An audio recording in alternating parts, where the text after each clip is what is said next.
दोस्तों, जैसा कि आप सबको पता है कि अभी भारत और पाकिस्तान के बीच बिल्कुल तनातनी चल रही है, तनाव चल रहा है, रोज बम्बार्टमेंट हो रहे हैं और ऐसे में हो सकता है कि युद्ध भी हो सकता है, यह तनाव आगे बढ़ सकता है। हमें पहले से यहां पर तैयारी करनी होगी, तैयार रहना पड़ेगा, क्योंकि जीरो टाइम पर कुछ नहीं होता है, पहले से तैयारी करनी पड़ती है। इसे हल्के में मत लेना, इसको कोई मजाक में मत लेना। During situation of war, military escalation और armed conflict, it is vital for civilians to be informed and prepared rather than panic stricken. Preparedness can significantly impact safety and survival. जय हिंद दोस्तों, मैं हूं इंडियन आर्मी वेटरन हीरा परिहार और आज मैं आपको बताऊंगा कि युद्ध की स्थिति में हमको क्या करना चाहिए और कैसे हमको अपनी सेफ्टी करनी चाहिए, किस प्रकार से बचाव करना चाहिए। उन सब की मैं एक थोड़ा बहुत जानकारी दूंगा, जिससे आप सेफ रह सकते हैं या आप पहले से तैयारी कर सकते हैं। दोस्तों, हमेशा घबराहट और गलत सूचना से बचने के लिए केवल गवर्नमेंट के जो ऑफिशियल आधिकारिक और रजिस्टर्ड सत्यापित नेशनल चैनल जो होते हैं, नेशनल न्यूज चैनल होते हैं, उन पर ही हमेशा भरोसा करें, जैसे DD news, DD national press information bureau या ऑल इंडिया रेडियो, या कोई प्रेस ब्रीफिंग किया जा रहा हो सरकार के द्वारा। हमेशा सूचित रहें और सोशल मीडिया की अफवाहों से हमेशा बचें, र्यूमर्स से बचें। ईमेल, सोशल मीडिया या मैसेजिंग प्लेटफॉर्म से आने वाले अनजान लिंक पर बिल्कुल भी क्लिक ना करें, क्योंकि यह हैकिंग का प्रयास हो सकता है। दुश्मन आप पर नजर रख रखा हो सकता है, आप पर डिजिटली रूप से निगरानी रखी जा रही हो, ऐसा भी हो सकता है। हमेशा एक इमरजेंसी बैग को तैयार रखें, जिसमें आपके जो कार्ड हैं, जैसे कि आधार कार्ड हो सकता है, पैन कार्ड हो सकता है, बैंक के कार्ड हो सकते हैं इत्यादि, या कुछ पैसे रखें, वो भी हमेशा कैश में रखें। और साथ में जो इंपॉर्टेंट जो दस्तावेज होते हैं, फोटोकॉपी, उनकी डॉक्यूमेंट्स की फोटोकॉपी रखें। जब भी बमबारी या सेलिंग हो रही हो या गोलीबारी हो, हमेशा यह ध्यान रखना है कि उस दौरान अपने घर के सबसे भीतरी कमरे में जाएं, जहां पर खिड़कियों और बाहरी दीवारों से वे दूर हों। यदि आपके घर के नीचे कोई कार पार्किंग हो या कोई बेसमेंट हो, तो वो सबसे सेफ हो सकती है, तो उधर चले जाएं।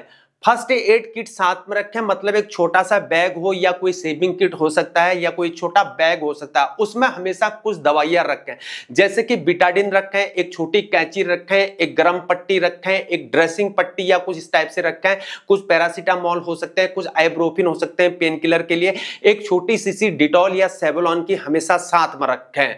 और अपने लोगों के साथ सहयोग करें, पहले से जगह को तय कर लें, कोई सुरक्षित स्थान कौन सा है। कोई बेसमेंट भी हो सकता है, कोई एक ऐसी बहुत बड़ी बिल्डिंग हो सकती है जो बहुत मजबूत बिल्डिंग है और बहुत बड़ी है, तो वहां पर जो है लोग शिफ्ट हो सकते हैं, जो मतलब जाने के लिए बहुत जगह हो। ऐसे में क्या होता है, जो बुजुर्ग होते हैं या कोई विकलांग होते हैं, गंभीर रूप से बीमार होते हैं, तो ऐसे समय में ये लोग सबसे ज्यादा समस्या में हो सकते हैं।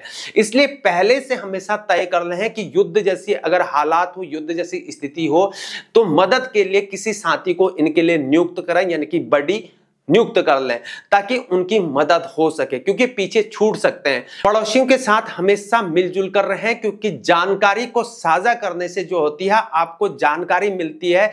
और युद्ध जैसी अगर हालात हो जाते हैं, अगर एक गांव को कोई बॉर्डर इलाके से कोई शिफ्ट करना पड़ रहा है, तो ऐसे इलाके में जब शिफ्ट करना पड़ रहा है, तो अगर जानकारी होगी, बातचीत करते रहेंगे, तो कोई बंदा ऐसे में पीछे न छूट जाए, कोई बच्चे पीछे न छूट जाए, कोई बुजुर्ग पीछे न छूट जाए। इसलिए हमेशा बातचीत करते रहें और तालमेल बिठाते रहें। खास तौर पे उन जैसे इलाकों में ज्यादा खतरे उत्पन्न होते हैं, क्योंकि दुश्मन हमेशा कोशिश करता है कि जो मिलिट्री के वहां पर अटैक करने की कोशिश करता है। जैसे कि हमारा एयरबेस हो सकता है, जहां पर भी हमारे एयरबेस है, वो वाले इलाके में जहां पर आपका एयरबेस वाला इलाका है, उसमें जो है सिविलियन जो हमारे हैं, तो उनको खतरा हो सकता है। तो वहां पर आपको किस प्रकार से बचाव करनी है, उन चीजों के बारे में आपको जानना है। और जो बॉर्डर इलाके में रहते हैं, उन पर ज्यादा प्रॉब्लम हो सकती है, तो इन चीजों को आपने ध्यान में रखना है। जो लोकल सिक्योरिटी है या कोई इमरजेंसी के तौर पर उन्होंने तय किया, तो उसके लिए तैयार रहें। और बातचीत करने से, हमेशा जानकारी साझा करने से आप लोग जागरूक होते हैं और इससे क्या होती है, दूसरे को मदद मिल सकती है। और मैंने जैसे कि आपको बताया कि बॉर्डर के नजदीक रहने वालों को शिफ्ट किया जाता है, इसलिए जो है कोई पीछे ना छूटे, उसके लिए तैयार रहें। यदि आपके पास मेरे दोस्तों कोई कार हो तो ऐसी चीज में अगर आप ऐसी टाइम पे अगर मूव कर रहे हैं तो कोशिश करें कि बड़ी गाड़ी का प्रयोग ना करें, क्योंकि यदि आप मूव करें तो जाम में फंस सकते हैं और इससे नुकसान हो सकता है। ऐसे में दोपहिया वाहन का प्रयोग सबसे बढ़िया रहता है। हमेशा यह तय करें कि दोस्तों जो लोकल पुलिस होती है उसके द्वारा कोई इमरजेंसी सायरन बज रहा हो, उसके लिए कोई सिग्नल आपको बताया गया हो तो उस पर ध्यान रखें। गांव के मंदिर में या कोई मस्जिद में, कॉलोनी में कोई चर्च हो तो वहां पर जो है लोकल पुलिस के द्वारा कोई अथॉरिटी दी गई हो कि यह सायरन बजाना है, तो उसके लिए हमेशा तैयार रहें। और हमेशा मंदिर, मस्जिद, गुरुद्वारा और चर्च में चेक कर लें कि जो आपने इक्विपमेंट रखे हैं जैसे लाउड स्पीकर या कोई सायरन वाला इक्विपमेंट है वो आपका ठीक तरह से काम कर रहा है नहीं कर रहा है, उसको पहले से चेक कर लें। सरकार द्वारा जो भी कोड या साइन आपको दिया जाता है हमेशा उसको फॉलो करें, उसको हल्के में लें और उसको बिल्कुल भी मजाक में न लें।